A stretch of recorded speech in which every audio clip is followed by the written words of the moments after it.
అంటే సడన్గా heart beat అనేది స్పీడ్గా కొట్టుకుంటుంది. అది ఏదో సిచ్యువేషన్ ఎదురు కూర్చుని మాట్లాడుతున్నప్పుడు ఏదైనా ఒక వాళ్ళకి నచ్చందో లేకపోతే దేని గురించి ఆలోచించే ఇన్సిడెంట్ జరిగినప్పుడు హార్ట్ బీట్ అనేది స్పీడ్గా జరుగుతుంటుంది. అలా ఒక్కసారిగా హార్ట్ బీట్ స్పీడ్గా అవ్వడం వల్ల ఏమన్నా ఫ్యూచర్లో ప్రాబ్లమ్స్ వచ్చే ఛాన్సెస్ ఉంటుందా సార్? సో హార్ట్ బీట్ అనేది జనరల్గా అండి మనం ఏదైనా పని చేస్తే హార్ట్ బీట్ పెరుగుద్ది. ఎందుకంటే హార్ట్ ఎక్కువ సార్లు పని చేయాలి, అది నార్మల్. కొంతమందికి నార్మల్గానే వాళ్ళ హార్ట్ రేట్ ఎక్కువ ఉంటుంది, కొంతమందికి నార్మల్గానే వాళ్ళ హార్ట్ రేట్ తక్కువ ఉంటుంది. సో హార్ట్ రేట్ ఏమి ప్రాబ్లం లేకుండా ఏమి పని చేయకుండా సడన్గా బాగా పెరిగిపోతూ ఉంటే దానివల్ల పేషెంట్కి ఏదైనా సిమ్టమ్స్ అంటే కొంచెం లైట్ తల డిమ్గా అనిపించడం, దాంతోపాటు కొంచెం గుండెల్లో నొప్పిలాగా అనిపించడం, కొంచెం ఆయాస రావటం, ఇలాంటి వాళ్ళు జాగ్రత్తగా ఉండి చూపించుకోవాలి ఎందుకు హార్ట్ రేట్ పెరుగుతుంది అని. దీనివల్ల హార్ట్ అటాక్ వస్తుందా అంటే డైరెక్ట్ లింక్ లేదు కానీ బట్ హార్ట్ రేట్స్ అనేది హార్ట్ అటాక్ రావటం వల్ల హార్ట్ రేట్స్ కూడా ఒక్కొక్కసారి పెరుగుతాయి అన్నమాట. సో హార్ట్ రేట్ అనేది it's a very vast subject. జనరల్గా మనం ఏమీ పని చేయకుండా రిలాక్స్డ్గా కూర్చొని సైలెంట్గా ఉన్నప్పుడు సడన్గా హార్ట్ రేట్ పెరిగిపోతుంది అంటే మన మనసులో ఏమి ఆందోళన లేకుండా, ఏమి టెన్షన్స్ లేకుండా, ఏమి ఆలోచన లేకుండా నార్మల్గా ఉన్నప్పుడు కూడా సడన్గా హార్ట్ రేట్ అనేది పెరుగుతుంటే అది చూపించుకోవాల్సిన విషయం. సార్ నార్మల్గా ఇప్పుడు చూసుకుంటే చాలామంది జిమ్కి వెళ్ళే వాళ్ళు ఎక్కువసేపు కార్డియో చేస్తూ ఉంటారు. కార్డియో చేస్తూ కూడా ఆగిపోయి హార్ట్ ఆగిపోయి పడిపోయిన వాళ్ళు కూడా చాలా చూస్తూ ఉన్నాం. జనరల్గా కార్డియో ఎంతసేపు చేయాలి సార్?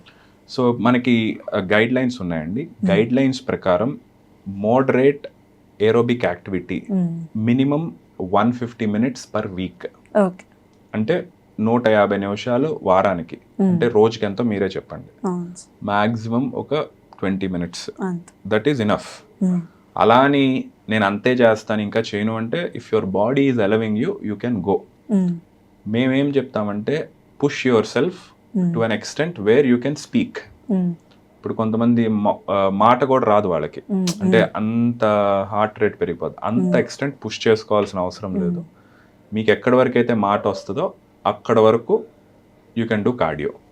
అంటే దాంతోపాటు ఓన్లీ కార్డియో ఒకటే కాదు, weekly at least 2 to 3 sessions of weight training కూడా ఈజ్ ఇంపార్టెంట్. సార్ నార్మల్గా హార్ట్ అటాక్ అనేది పర్టికులర్ ఈ ఏజ్ నుంచి స్టార్ట్ అవుతుందా లేకపోతే దానికంటూ ఏజ్ అనేది ఉండదా సార్? హార్ట్ అటాక్కి ఒక పర్టికులర్ ఏజ్ అనేది చెప్పడం కష్టం అండి. జనరల్గా ఒక పాపులేషన్ తీసుకుంటే ఎక్కువ మందికి ఏ వయసులో వస్తున్నాయో ఆ వయసులో వాళ్ళకి వస్తుందని మనం చెప్తాం. ఇప్పుడు ఇండియాలో ఒకప్పుడు హార్ట్ అటాక్స్ అనేది 60 years 50 yearsలో చూసాం, ఈ మధ్య 40 years 30 yearsలో చూస్తున్నాం. సో ఒక పర్టికులర్ ఏజ్ గ్రూప్కే వస్తాయని మనం చెప్పలేం, ఎవరికైనా రావచ్చు. అందుకని మనం ఏం చెప్తామంటే ఈ రిస్క్ ఫ్యాక్టర్స్ కనుక మీకు ఐడెంటిఫై చేస్తే దాన్ని జాగ్రత్తగా కంట్రోల్ చేసుకోండి అని చెప్తాం. ఓకే సార్, ఒక కామన్ డౌట్ అందరిలో ఉండేది నార్మల్గా అంటే మేల్స్కి అండ్ ఫీమేల్స్కి హార్ట్ అటాక్ వచ్చే ముందు సిమ్టమ్స్ ఏమైనా డిఫరెన్స్ ఉంటాయని చెప్పేసి. So females until they reach their menopause వాళ్ళకి ఈస్ట్రోజన్ హార్మోన్ ఉంటుంది. ఈ ఈస్ట్రోజన్ అనేది హార్ట్ని ప్రొటెక్ట్ చేస్తుంది. సో వాళ్ళకి హార్ట్ ప్రాబ్లమ్స్ రాకుండా చాలా వరకు కాపాడుద్ది అనమాట. వన్స్ మెనోపాజ్ అటైన్ అయిన తర్వాత మగవాళ్ళకి ఆడవాళ్ళకి హార్ట్ ప్రాబ్లమ్స్ వచ్చే అవకాశం దాదాపు సమానంగానే ఉంటుంది.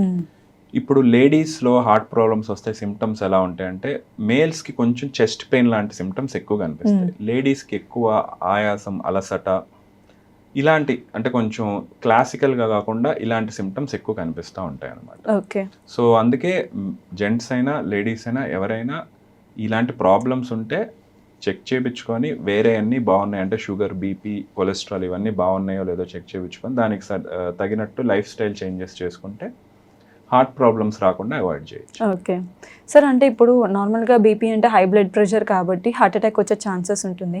బట్ డయాబెటిక్ పేషెంట్స్ కూడా జాగ్రత్తగా ఉండాలి, వాళ్ళకు కూడా హార్ట్ అటాక్ వచ్చే ఛాన్సెస్ ఉంది అని చెప్పేసి అని అంటూ ఉంటారు. సో డయాబెటిక్స్కి అంటే షుగర్కి హార్ట్కి సంబంధం ఏంటి సార్? డయాబెటీస్ అనేది that is one of the main risk factor అండి. ఓకే, దాన్ని కొరోనరీ ఆర్టరీ డిసీజ్ ఈక్వలెంట్ అంటాం. సో డయాబెటిక్ పేషెంట్స్లో ఏమవుతుందంటే వాళ్ళకి బ్లడ్ వెజల్స్లో ఈ బ్లాక్స్ ఫామ్ చేసుకునే టెండెన్సీ ఎక్కువ ఉంటుంది అనమాట. సో అందుకనే మనం డయాబెటిక్ పేషెంట్స్ని జాగ్రత్తగా ఉండమంటాం. షుగర్ కంట్రోల్ చేసుకోండి, ఎందుకంటే ఈ షుగర్ వల్ల హార్ట్లో లేదా బాడీలో ఏ బ్లడ్ వెజల్లో అయినా బ్లాక్స్ ఫామ్ అయ్యే టెండెన్సీ ఎక్కువ ఉంటుంది. ఓకే. సో అందుకనే వాళ్ళని షుగర్ జాగ్రత్తగా కంట్రోల్ చేసుకోండి అని చెప్తాం. ఓకే. అంటే కంపారిటివ్ అంటే షుగర్ లేని పేషెంట్స్కిను లేదా డయాబెటీస్ ఉన్న పేషెంట్స్కి ట్రీట్మెంట్ లెవెల్స్లో ఏమైనా డిఫరెన్స్ ఉంటుందా సార్? సో ప్రాబ్లం వస్తే ట్రీట్మెంట్ ఇద్దరికి సమానమే అండి. Sugar Okay. పేషెంట్స్కి షుగర్ కూడా కంట్రోల్ చేస్తాం. ప్రాబ్లం రాకపోతే షుగర్ పేషెంట్స్ని ఇంకొంచెం జాగ్రత్తగా ఉండమని చెప్తాం అన్నమాట. ఓకే. సార్ నార్మల్గా ఆర్టిఫిషియల్ హార్ట్ ఇంప్లాంట్ చేసి రేర్ కేసెస్లోనే ఇది చేసేది హార్ట్ దొరకకపోతే అనేసి. సో అలాంటి వాళ్ళకి ఎలాంటి కేర్ తీసుకోవాల్సి వస్తుంది సార్? సి ఎనీ ట్రాన్స్ప్లాంట్ మనది కాంది మన బాడీలో పెడితే ఫస్ట్ బాడీ దాన్ని యాక్సెప్ట్ చేయదు, రిజెక్షన్ అంటాం. సో ఆ రిజెక్షన్ రాకుండా జాగ్రత్తగా మందులు ఇవ్వాలి. మ్మ్. దానికి సంబంధించిన మంచి మెడిసిన్స్ ఉన్నాయి. సో ఆ మెడిసిన్స్ వాడాలి. మ్మ్. దాంతోపాటు ఇన్ఫెక్షన్స్ రాకుండా జాగ్రత్తగా చూసుకోవాలి. ఎందుకంటే ఈ ట్రాన్స్ప్లాంట్ చేసిన పేషెంట్స్కి ఇమ్యూనిటీ అనేది బాగా తగ్గుద్ది. మ్మ్. సో ఆ ఇమ్యూనిటీ తగ్గినప్పుడు వాళ్ళలో ఇన్ఫెక్షన్స్ వచ్చే అవకాశం చాలా ఎక్కువ ఉంటుంది. మ్మ్. సో ఇన్ఫెక్షన్స్ రాకుండా జాగ్రత్తలు తీసుకోవాలి. దాంతోపాటు ఈ మెడిసిన్స్ జాగ్రత్తగా వాడాలి. అండ్ నార్మల్ పేషెంట్స్ కన్నా కొంచెం ఎక్కువ ఫ్రీక్వెంట్గా చెకప్స్ ఇవి చేయించుకోవాలి. ఓకే. సో నార్మల్గా కొలెస్ట్రాల్ అనేది మన బాడీలో ఎంత పర్సంటేజ్ కంటే ఎక్కువ ఉంటే వాళ్ళకి హార్ట్ అటాక్ వచ్చే ఛాన్సెస్ ఉంటాయి సార్? కొలెస్ట్రాల్ అనేది మన బాడీలో one of the most important అండి. మన బాడీలో చాలా హార్మోన్స్ కానీ చాలా విషయాలకి కొలెస్ట్రాల్ అనేది చాలా ఇంపార్టెంట్. కాకపోతే అన్ఫార్చునేట్గా ఏంటంటే ఈ కొలెస్ట్రాల్లో రకాలు ఉంటాయి. ఓకే. ఎల్డిఎల్ లేదంటే విఎల్డిఎల్, ట్రైగ్లిజరైడ్స్, ఇవన్నీ బ్యాడ్ కొలెస్ట్రాల్ అంటాం.